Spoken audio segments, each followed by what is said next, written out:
Hey, I'm back again with Easy Guides to Outdoor Cooking. Today we're doing an easy guide to a pulled pork sandwich. How to smoke a Boston butt on the smoker right there. Easy step-by-step beginner's guide to it. We're gonna walk you through each step by step on this long cook. But when it's done, I tell you it's gonna be worth it. It's gonna be awesome. Check it out. All right, first to understand where the pulled pork comes from. It comes from the Boston butt. It's not the rear end of a pig. It's actually what it's called. It's the shoulder of a pig. And you want to make sure when you go to the store to get the bone in. That's going to add to the flavor of this pulled pork that we're making. I use a tinfoil pan to keep it all together and keep from making a huge mess while I'm putting the rub on and injecting it. Kind of keeps it all together. We use this later as well when we pull the meat out of the smoker. Alright, pat it dry with some paper towels. Then get you a cup with some warm water. We're going to make the injection now. You first start out with some salt. Put a few scoops of that in. Some Worcestershire sauce. And of course some apple juice. You're going to see apples kind of a routine flavor when you're working with pork. Okay, mix that up together and get your injector ready. As you can see when you're injecting this pork, you're going to move the needle around. You don't want flavor pockets in the meat. So you're going to inject the whole thing, moving the needle around consistently while you're doing it. Make sure you inject the sides as well. Inject both sides. And the edges.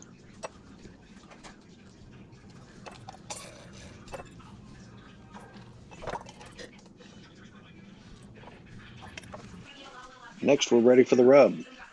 I use Grill Mates Applewood rub for everything I do. Pretty much it's all purpose. But it's also got a strong apple flavor that goes along with this flavor that we're adding to this pork. Apply the rub liberally. Get both sides. Get all the cracks and crannies, all the crevices. Make sure that there's lots of rub loaded down on this. That's going to form a very nice crust that's going to add to that flavor when you pull it apart. When you're done, your pork shoulder should look like this, completely covered in rub. Alright, let's go ahead and get the smoker ready. Fill your water tray. I use Applewood smoking chips for this because I'm going with the apple flavor theme that we're using. Apple is great when cooking pork. Get your smoker to 220. That's where you want it before you put the Boston butt in the smoker. Now I'm putting it in fat side up. I want that fat to melt into the meat as it's cooking. At a certain temperature, the fat has a reaction to the temperature and it melts, actually binds to the meat. You want that fat to be on top. Alright, now you're in for the long haul. You got this thing cooking. Let it sit and cook for about 4 hours before you take this next step. After about 4 hours on the smoker, you want to smother it with some apple juice. You don't want to just pour it on directly onto the meat because it's going to wash that rub off. So you get you a little bottle and you just kind of sprinkle it on. This is going to help that meat from drying out through the cook.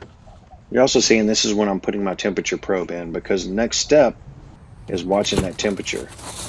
We're going to wrap it when we get to 160. Alright, after about 6 hours, your temperature is going to be about 160 on the inside.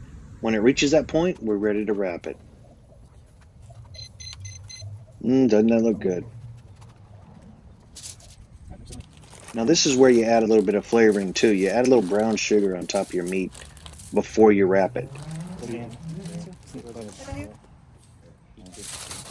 And keep in mind, when you're wrapping, you want the seam side up. You don't want any of those juices leaking out inside your smoker. Alright, well that's on the last leg of cooking. You want to get your cooler ready. I line the inside of the cooler with some towels, and that's where your meat's going to rest. So after 2 hours of cooking wrapped, you want to pull it out of the smoker, and you're going to put it in this cooler to rest.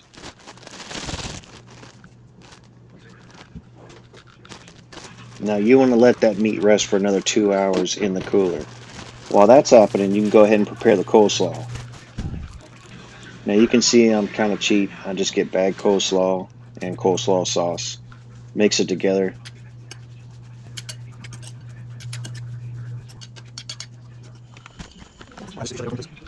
All right, now for the fun part. Go ahead and pull your meat out of the smoker, and we're going to tear it apart. Look how juicy that is. Unwrap the meat, get the tinfoil out of the way.